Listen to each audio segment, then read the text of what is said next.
I'd say yesterday was a very, very, very good day for the Boston Celtics. I'd agree with Mego on this. You get the Knicks knocked out by Indiana, which means the Celtics will be playing the Indiana Pacers starting tomorrow night at TD Garden. That is the IST finalist, Indiana Pacers.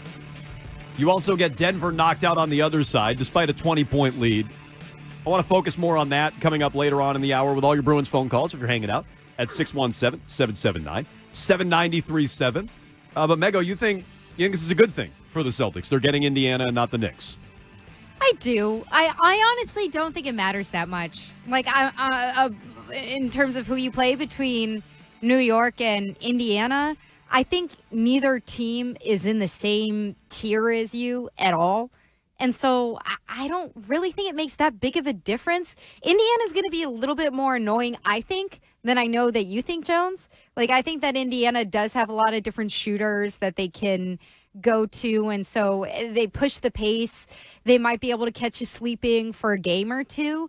I just think that the Celtics' talent is so much higher than both of these teams, and it would have been, in a way, like, kind of hilarious if you got New York with Jalen Brunson with a broken hand. Because it would be like, come on. That is exactly. Come on. It would be like, you can't write this stuff. You can't make it up. It would have been ridiculous. And so I think it'll be okay. I think it'll be a tougher series than the one you just went through and a tougher series than the first rounds. But it's not going to be like a real test. Come on. Yeah, I don't feel like this is a challenging opponent for the Celtics, but getting the Knicks without Jalen Brunson, that would have been hilarious. That would have been laughable. Without Brunson, probably without Anunoby. He only played 5 minutes before they yanked him off. I said this last week. Josh Hart still got a problem, too. I said this last week. I wasn't going to play the games with like 2, 3, and 4 on the opponent. Yeah, you can when Jalen Brunson breaks his shooting hand. Brunson, I said all last week, I'm like, if they get the Knicks, I'm not going to complain about how banged up the Knicks are unless they lose Brunson. And then they go out and they lose him in Game 7. So that would have been a joke. They are at least getting a healthy team, by and large, in the Indiana Pacers. Arkan, I sense that you think this is a challenging matchup. I think it'd be more challenging than the Knicks with their best players all banged up, but I actually do think that the Pacers, for better or for worse, they're not a great team, but they did beat the Knicks, and they did push them before all those injuries really started happening, and they have the type of matchup, like roster-wise, that I think the Celtics could have not trouble with, but they're much better than the Heat without Jimmy Butler, and they're much better than the Cavs without Donovan Mitchell, and I just sort of think that has to be taken into account, because the Celtics didn't sweep either of those teams, so if you're not sweeping those teams, I don't think you're sweeping this Pacers team, and if you're not sweeping them, I could see this series going 6 games, and if they shoot 70% from the field like they did yesterday, it could go 7 games. I could see this being a 7-game series. I don't know if it'll go 7. I could definitely see it going 6, because like I said, they're going to catch you sleep in one game. The series is going 7 now? What are we talking about? I said it right now. I said 6. I said I think is going it could 6 go or 7? Yes. It could go 6. Oh, my God. You know how I feel about it? Yesterday was May 19th. And I know it's not the official day they raised the banner, but yesterday on May 19th, they won the championship. That's what I think. When the Nuggets got eliminated and they got the freaking Indiana Pacers, that's the day they won the title, Ryan. Like, give it to me. Let me hear it. This was the day they raised the banner 18. It's a foregone conclusion. With Denver out and no New York in the Eastern Conference Final, it's the easiest path possible. Now, can you imagine if Wasting Swayman covered? It would probably be a very interesting cover. Very heavy, I think. Moody. I would expect. It could be dancing. So you guys think it's going to go 6 or 7? That's crazy. Yeah, I think it's going to go 6. How is it crazy? Both of the series prior to it went 5. You don't think the Pacers are better than these two teams without their best players? Not really. You don't think they're better than the Heat without Jimmy Butler? I mean, look, probably, but not. Or the Cavs without Donovan Mitchell? Not good enough to win 2 or 3 games from the Celtics. No. Okay, well, if those teams can win 1, then this team can win 2. I think. I understand that logic. I think the Celtics, number 1, are going to play better. And number 2, they've been waiting to play better. They have not played very well. They haven't had to. Pacers beat you twice this year, too. They did. One of those was very consequential, by the way. But I'll choose not to focus on that right now. Because it doesn't make sense for your current take? Yeah, who cares about the stupid in-season tournament? That's for losers. No. Look, if I want to play devil's advocate and try to make a case... you guys are telling me this could go 6? Try to make a case for the Celtics losing to Indiana. The IST is one thing I would cite. The one time there were actual stakes and they played each other, Indiana beat them. That is something I would cite. Here's another stat that I find interesting. And I don't think it matters. The Celtics are going to roll them. Again, they've already raised banner 18, in my mind. But the Celtics and the Pacers have the two best offenses in the NBA. They're very different. Boston led the NBA in made threes. Indiana led the league in paint points. This is good news because one is worth more than the other. It's true. The 6 playoff series Jim Montgomery's sweating since 1998 to feature the top team in made threes against the top team in paint points, which threes do count for more, Mego. But you know what happens when they tend to meet up? The team that scores in the paint wins.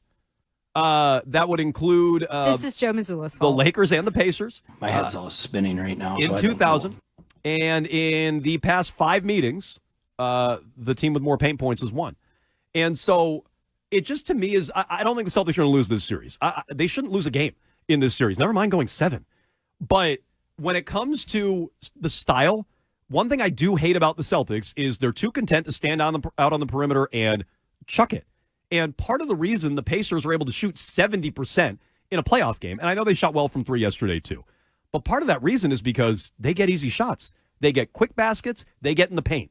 And they run. That's what I'm saying. They do. The Celtics do not do that. It's their stupid name. That's what they do. Like, they are a fast team. And I think that the way that I agree with you, Arcan, about, like, it's more the matchup of style that I think alarms me at times, not the individual matchups, because I think Halliburton's great, and he's the guy who kind of leads this team in their style, not in points, but in their style. And I think that your defense between Derek White and Drew Holiday, that backcourt, can handle him. But I also think that your offense could get extremely sticky and slow and Ime Udoka-like and just gross against this team. And that's where I think that, combined with a night where your shooting is cold, that's where you could give up a game. You could give up 2 games. Let me give you a big advantage they have too. And again, I think it's going to prove how not important coaching is in the NBA. But if the Pacers win the series, I'll turn around and say they had a big edge in coaching. We have seen that before with Miami. Miami's well coached. And so here's Rick Carlisle after the game yesterday discussing the Celtics matchup. In the city of Indianapolis, there's nothing like the Racers and the Pacers when it's all going. And so, listen, Boston, I'll just mention, they're a team that's, it's just had just set the pace for the entire league this year. And we have an idea of what we're getting into up there with their crowd and the level of talent they have. But this is a challenge that we've earned, and we're looking forward to it. Okay. So a challenge they've earned. And I've seen Carlisle, outcoach more talent. Like, he won with Dallas in 2011, whatever year they took down the original year of the Miami Big Three. And so I've seen Carlisle do it. And so that's an advantage for the Pacers. And so the Pacers have some boxes that I would check in their favor. But you don't think that they can win a game against the Celtics? No, I just think the Celtics have so much more talent than Indiana. So much more talent. It's not even funny. But they can also play poorly for a game. Yeah, fine. So then that's more about the Celtics the Pacers, to me. This is like, as we're talking about home ice, home court advantage, the Pacers have been really good at home. So if you start out this series where you do your little game 2 routine where you just take that night off, I don't like that. Yeah, all I'm saying is that's independent of Indiana. The Celtics stubbing their toe against bad teams, that's a Celtics thing. That has nothing to do with who they're playing. That's all about the seeds. Yeah, but it still means that the Celtics can lose a game or 2. They could. I'm not picking it. You think 6? You think 7? Yeah. Sweep. You're saying 7? I was saying 6 or 7. I haven't made a decision well, yet. pick one. I didn't know we were doing a whole thing right now. Okay, well, we're doing then it I'll right say now. 7 Pick to be different. I'll go 7. Good. I like it. Good. I like 7, it. Dare 6, 4. to be different. If I could pick the Celtics in 3, I would. The banner's already raised because it couldn't have lined up any better for the Celtics yesterday.